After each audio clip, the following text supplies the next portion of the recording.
Wuthering Waves has been out on all platforms now for almost 2 weeks. The game has definitely had a mixed launch with lots of good things to account for. Sadly, there are also a lot of things that need to get fixed as soon as possible for the overall game health. We're going to talk about both the amazing and the bad parts of Wuthering Waves and a whole lot more in this video. Let's get into it.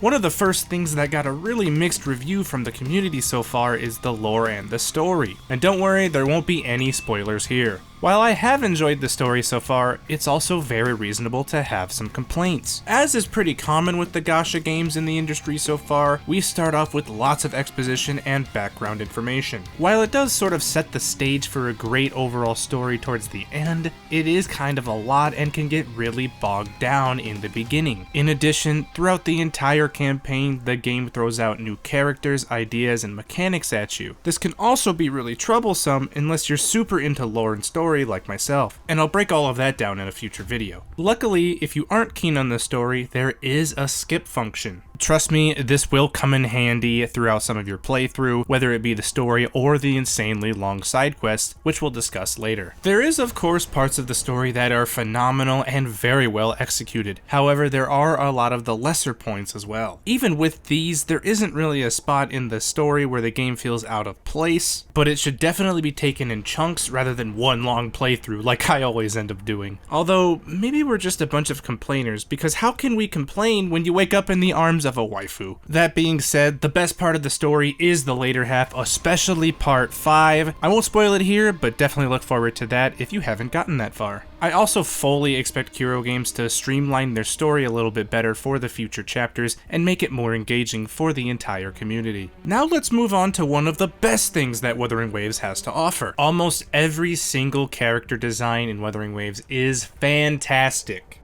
Hey, that's pretty good.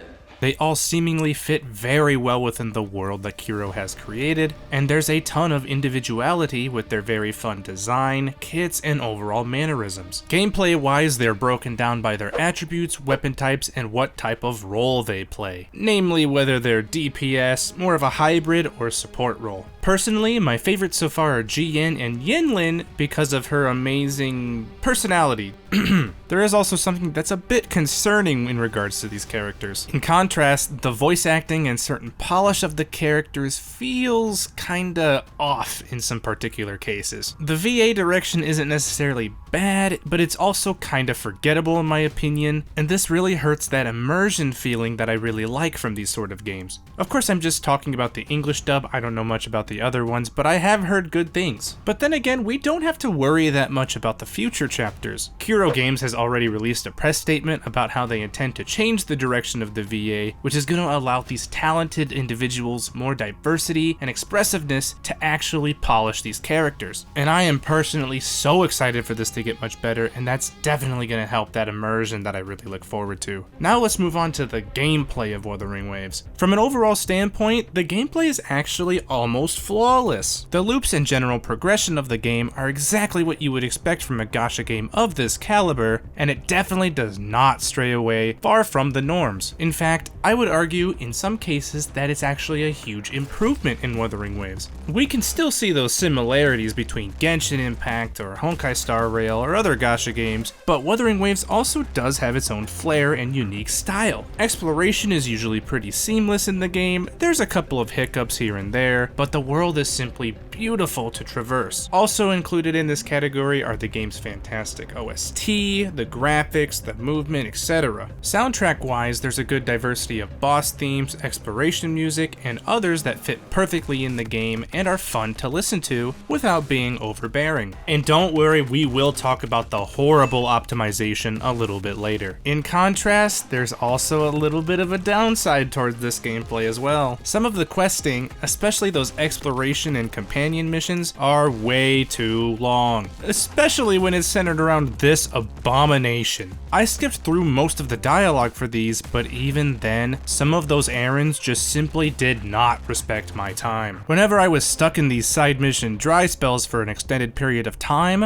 I always wanted to go do something a bit more exciting, like the amazing combat that we're going to discuss right now. In all honesty, the combat is probably the best part in the entire game. All of the options blend so well with one another, and there's lots of good synergies between characters. For the end game, you need to build 2 teams anyway, so with so many great characters, I do want to build a lot of them. Sadly, that's not too possible in the current game state because you feel like you get absolutely nothing when it comes to ascension materials and other things to level up your character. Granted, Kuro Games has already put out a statement on this, so we should be getting increased rewards, or at least a better distribution later. The combat feels skillful and fun, and isn't too difficult until you get to those hologram bosses or the endgame. My main team right now is Verena, General GN, and Rover. As I get more characters leveled up and stuff, that'll obviously change, but with all of the options you have in any form of combat, as long as you're managing your rotations, cooldowns, and resources per character correctly, none of it should be too difficult. I mean, there's already a level 120 bear boss, and he isn't too difficult once you get the timings down, and since we switched to intro and outro skills, the combat just flows that much better. As you explore as well, there's different combat challenges across the map to get you puzzles, chests, overworld things that you can generally find. One of the problems with combat is the camera and just some general bugs and weird things that happen along the way, but these will be the things that are just constantly worked on throughout the different patches in the game's lifecycle. Let's switch gears here a little bit and talk about the Gacha system in Wuthering Waves. It's been pretty basic, pretty okay so far. It's what you would expect, and it follows the same mechanics and systems as we currently know from the Gacha norms.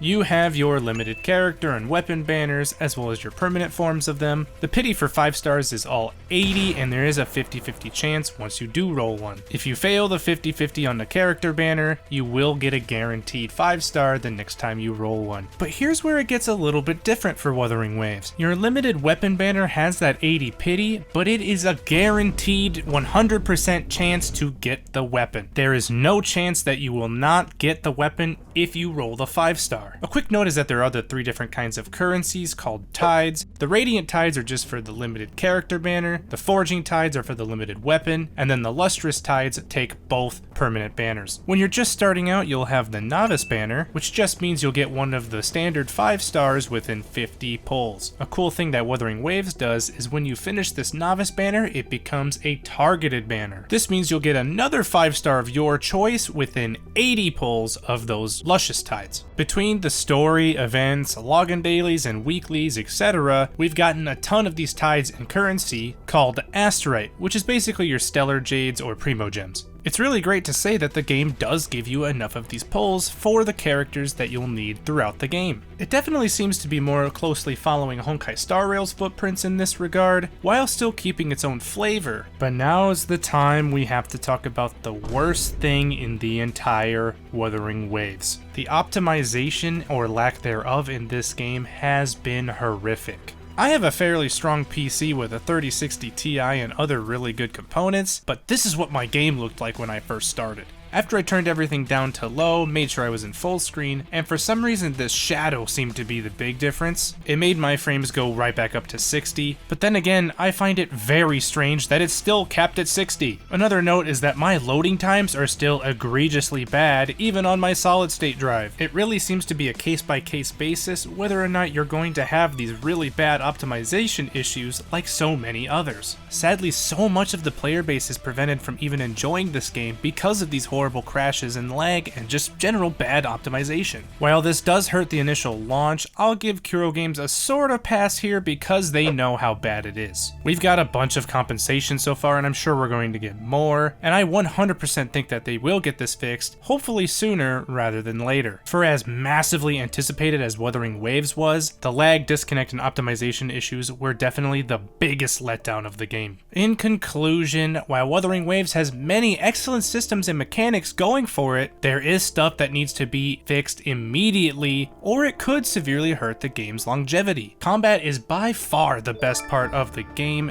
along with its exploration and movement. The story and lore have a great foundation, while the characters are very well made, and personally I love the art style. Polish-wise, we described how the game is currently lacking in regards to the consistent voice direction, but that talent will definitely get it fixed to be more expressive and give us those stellar performances for the immersion. Like we just talked about, the biggest problem with Wuthering Waves is undoubtedly the horrid optimization. The vast majority of the community is still experiencing a lot of those crashes, frame drops, lag, disconnecting, and all those examples. But as long as we remain patient and keep giving the developers the right feedback, this game can definitely reach new heights. All of the building blocks are in place for this game to continue to grow. Because I've had so much fun in the game so far and covering the game, I know that it'll be a staple in the gacha community just like Honkai or Genshin or any of the other really good ones. But by now you guys have heard enough from me. I want to hear from all of you guys. Let me know what you think of Wuthering Waves in the comments below. Do you enjoy it as much as I do? What are your favorite parts? Who's your favorite character and why is it Yinlin? I can't wait to discuss all of this with you and a whole lot more. In the meantime, make sure you like the video because it really does help, and I love making this kind of content for all of you. Subscribe and follow for more Wuthering Waves and gacha content, and I will see you in the next video. Good luck on all of your polls, and that's it. Thanks so much for watching, and bye for now.